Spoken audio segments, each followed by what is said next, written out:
Mungkin dukanya bisa hilang, namanya kembali terlupakan. Hashtagnya tenggelam, supporter kembali bersorak. Tetapi ibu mereka seumur hidup akan tetap membenci sepak bola. Usut tuntas. Kalimat yang viral di media sosial itu jadi penggambaran yang tepat bagi situasi sepak bola Indonesia sekarang. Jatuhnya korban jiwa usai pertandingan derby Jawa Timur yang mempertemukan tim tuan rumah Arema FC melawan Persebaya telah meninggalkan duka mendalam. Di tengah performa tim nasional yang mulai membaik, peristiwa ini jadi pukulan telak bagi sepak bola Indonesia. Berikut beberapa fakta dan buntut yang bakal terjadi akibat insiden Kanjuruhan kemarin.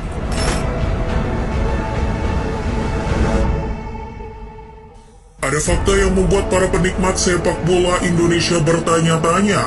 Salah satunya adalah tiket yang dicetak oleh panitia pelaksana laga Arema kontra Persebaya Surabaya ternyata melebihi kapasitas Stadion Kanjuruhan.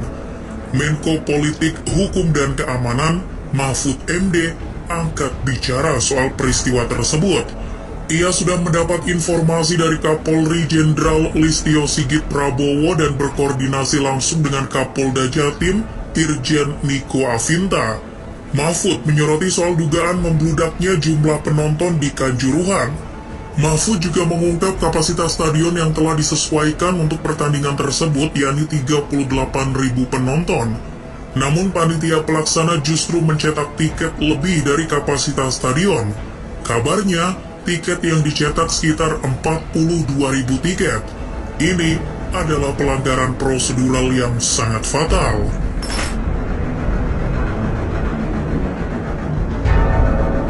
Pihak kepolisian Kabupaten Malang sebetulnya sudah menyarankan kepada PT Liga Indonesia Baru untuk memajukan kick-off pertandingan Arema versus Persebaya menjadi sore hari demi keamanan, mengingat tensi pertandingan diprediksi akan meninggi.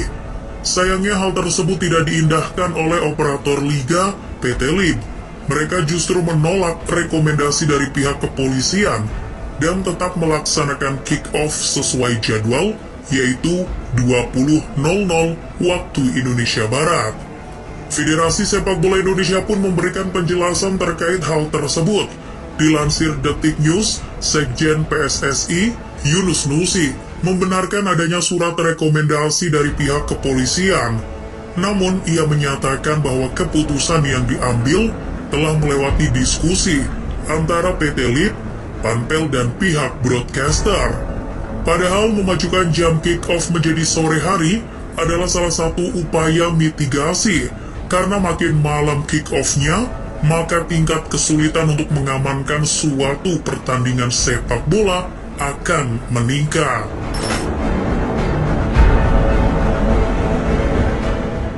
Selepas laga, Arema harus mengakui keunggulan bajul ijo dengan skor 2-3. Beberapa fans Arema yang kecewa dengan hasil buruk yang diterima oleh timnya pun berlari memasuki lapangan. Kabarnya tujuan utama dari penonton yang masuk ke lapangan adalah untuk meminta penjelasan kepada pemain dan manajemen kenapa Arema mengalami performa buruk, bukan melakukan kekerasan pada pemain. Ada sekitar 3.000 penonton yang memenuhi lapangan. Hal tersebut juga yang disinyalir menimbulkan kericuhan. Penonton yang berlarian menuju ruang ganti telah memancing amarah para pihak berwajib, sehingga tim pengamanan pun berusaha memukul mundur para supporter yang berhamburan ke lapangan.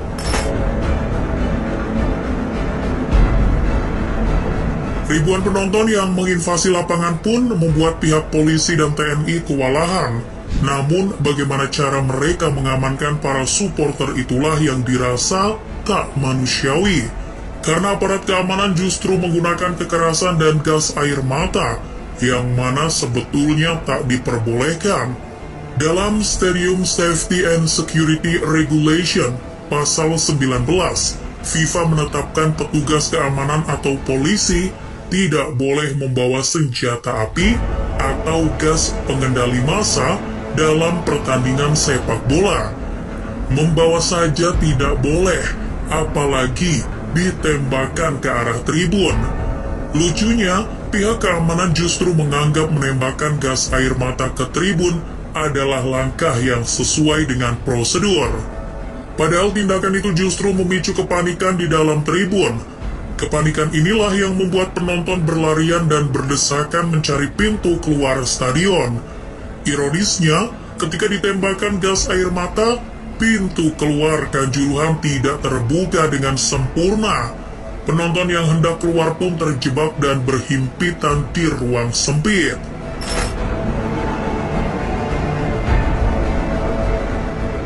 Ratusan orang tewas karena sesak nafas, berdesak-desakan hingga terinjak-injak pada pertandingan sepak bola Indonesia yang dikenal dengan tragedi Kanjuruhan. Dan kabarnya, tragedi ini menjadi salah satu bencana sepak bola terburuk di dunia. Tragedi Kanjuruhan menjadi tragedi terburuk dengan jumlah korban jiwa terbanyak kedua di dunia. Angka korban jiwa Kanjuruhan melampaui tragedi nomor 2 sebelumnya, yakni tragedi di Accra Sports Stadium, Accra, Ghana tahun 2001 silam. Tragedi Accra tersebut menelan korban jiwa hingga 126 orang. Dan kini urutan nomor 2 telah tergantikan oleh tragedi Kanjuruhan dengan data sementara yang diungkapkan Sport Detik, yakni 174 korban jiwa.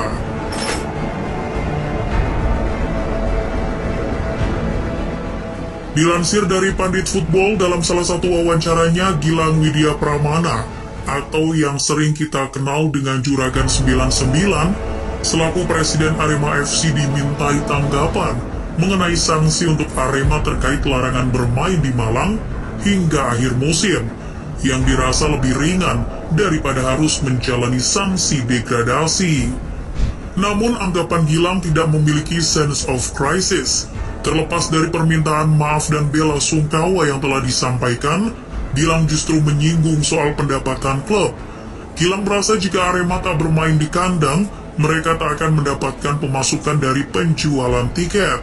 Entah apa yang merasuki Gilang, kok ya masih sempet-sempetnya mikirin pemasukan klub di tengah ratusan nyawa melayang dan kesedihan mendalam dari keluarga korban yang ditinggalkan.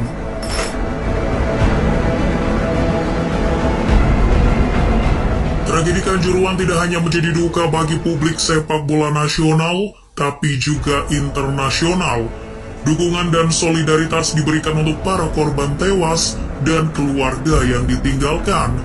Contohnya otoritas penyelenggara Liga Spanyol, La Liga, dan Federasi Sepak Bola Spanyol, RFIF, sepakat mengheningkan cipta selama 1 menit pada awal laga di pentas Liga Spanyol. Langkah ini dilakukan untuk menunjukkan solidaritas terhadap tragedi memilukan yang terjadi di Kanjuruhan. Hal itu terjadi di laga Espanyol versus Valencia dan Real Madrid versus Osasuna. Yang menarik adalah sepak bola Israel juga menunjukkan solidaritas kepada sepak bola Indonesia. Sebelum pertandingan Hapoel Tel Aviv versus Hapoel Yerusalem di Bloomfield Stadium, kedua kesebelasan dan semua penonton bertepuk tangan selama 1 menit sebagai bentuk solidaritas kepada para korban.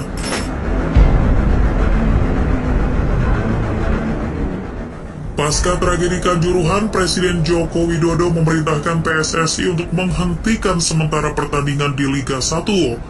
Kini kasta tertinggi sepak bola Indonesia itu resmi dihentikan sementara. Namun penghentian liga saja tidak cukup. Tragedi ini juga mesti diusut secara tuntas, komprehensif dan menyisir semua aspek serta pihak yang terlibat secara langsung maupun tidak langsung.